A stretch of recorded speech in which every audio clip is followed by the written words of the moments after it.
Welcome back, everyone, to MorningLine on this Thursday. We are talking about allergies. This is a doctor, Dr. John Overholt. He's with the Allergy, Asthma, and Sinus Center, all linked together. You're an allergist. You're not an orthogalangologist. How do you pronounce that? Otolaryngologist. Is that what you are, too? No. I'm glad, because that's just a tough That's a word. mouthful. That's a head, neck, and throat ENT doctor, is a lot right? easier to say. I like allergist. That's it. Well, thanks for coming in with us this morning. The number is 737-7587. Again, if you want to join in the conversation. Just talking about the allergies this year. And in the fall, like I said, it's nailed a lot of people. I wanted to hit you real quickly before we get back to the lines with two other kind of home remedies. And share yours with us if you'd like. We already talked about honey, apple cider vinegar. Some people swear by the neti pots. If you don't know what one of those are, go ahead and... So a neti pot is a way of putting a large volume of saline basically through the nasal passages. And it helps rinse out irritants, allergens, the secretions that get stuck up in the nose, and that helps people breathe better, gives people more room to breathe through, opens up the airways a little bit. Some people love it. A neti pot uses gravity.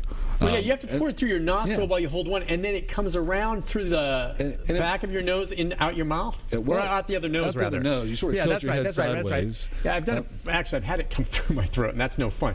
You pour it in, it comes one in one nostril, out the other. Yeah, you really shouldn't plug up the other side. Yeah, don't plug it. Just let it out. That's right. They also make a plastic squeeze bottle that does this sort of same effect. Not the most comfortable thing for me. Do you use the neti pots out there? I don't know, but what do you think? So it can't really hurt. Some of my patients love it. Swear by it. Think it's the greatest thing in the world, and it does a good job at helping control their secretions. It's free. It's devoid of, essentially devoid of side effects. So they love that sort of stuff. Some people find it to be just don't like the sensation of putting something through their nose. They just can't get over that hurdle of doing that. And so there's other options for those people too. But a lot of people use it and love it, and it works well for them. When it's really bad out there, or say you're going to mow the lawn and maybe you have an issue with what kicks up there, how much help is one of those surgical masks going to be? A good tight mask is helpful. It does help remove a lot of the irritants, especially. A lot of the dust particles that you see are big enough to be filtered out by those masks, and so it'll help keep those out of the nose and reduce the irritation in the airway. People who have allergies are excessively sensitive to those irritants as well, so whether it filters out the ragweed pollen or whether it's just filtering out the dust that would be an irritant, either way it's going to be helpul for reducing symptoms if you're in a high exposure situation. If you know you're going like mowing or something. All right, let's take a call from Mark. Good morning, Mark. How you doing? Hey, Mark, what you got, my friend? I got a question. Why is Nashville and Knoxville and Chattanooga the worst place to be people with allergy and asthma? Yeah, good question. I mean, first of all, do you think that's true? I mean, I know I get different impact when I go to Knoxville than the pollen here.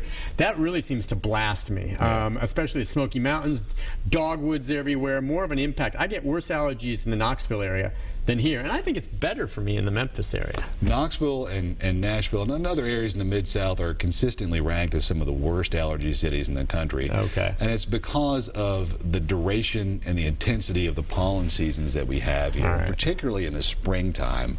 The tree pollen, we just have so many deciduous trees, pollinating trees here, and the season is very long because we have this sort of temperate climate. And so we have a very high level that lasts a very long time, and so that really affects people more than it affects people in other areas that are further north, where the seasons are shorter, or further south, where the different types of trees exist. So we're sort of in that perfect, if you will, sort of zone for having really bad allergies. It's a love-hate relationship for me, because in the spring you see these beautiful Bradford pears, and they're just poof, and they're just gorgeous, and I'm thinking to myself, man, I love looking at that, but that's going to hit me in the face. It's the time you want to be outside the most, because it's so beautiful and the weather's perfect. It's the most beautiful season in Middle Tennessee, and then you step outside and all of a sudden you're like, I'm going back in. It nails you. It nails you. All right, so let's get to, and the number's up if you want to ask a question about it, 737-7587. We've touched on some of the home remedies, what you can do when you go to the store. You can also buy your Benadryls and all of that. When someone decides to come to you, is it that they're at the point where it's a threshold that it's just insufferable for them, or you see all types of patients maybe saying, yeah, I'm just tired of this drippy nose? And then how do you deal with them? There's a bunch of reasons that people come to the allergist. Some people are not having success with medications. They've tried the over-the-counter stuff, they've tried prescription medications from their regular doctor, and it's just not working for them. Some folks are having complications they're having sinusitis. Because you're a specialist. Yes, I mean, yes. a doctor would, a general practitioner would refer someone to you. Precisely. And so they're having sinusitis, they're having asthma, and some folks just don't want to be on medications. They're working okay, but they'd prefer to really treat the problem as opposed to being tied down to these medications for years and years and years. And so the first thing we do with most folks when they come to see us is do some allergy testing, find out what they're allergic to or if they're allergic. And that allows us then to tailor therapy specifically for the individual patient. It allows us to recommend avoidance measures. It allows us to time medications. And if people are interested in treating the underlying allergy, it allows us to think about allergy shots. All right. So, and the process to determine, I have talked to people who have been through it, to determine what you're allergic to.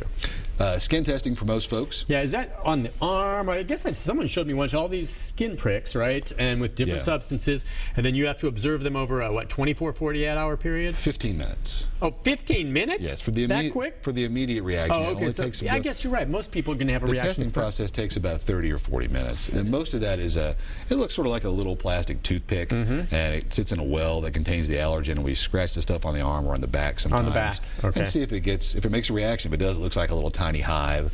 Lasts about 15 minutes or so. Okay, so, and you'll have different levels or degrees. I mean, if someone's really, you may see a big welt. Sure, you can see based on the size of the reaction, you can sort of say, well, that's your worst allergen over here. This is a little less, and so it tells you sort of what the worst allergen is and what some of the lower level allergies are. It's a little bit of detective work, right? Isn't it? I mean, as you do this, because first of all, let's think. We've been talking a lot about pollen allergies, and I guess there's molds that can make people sick as well.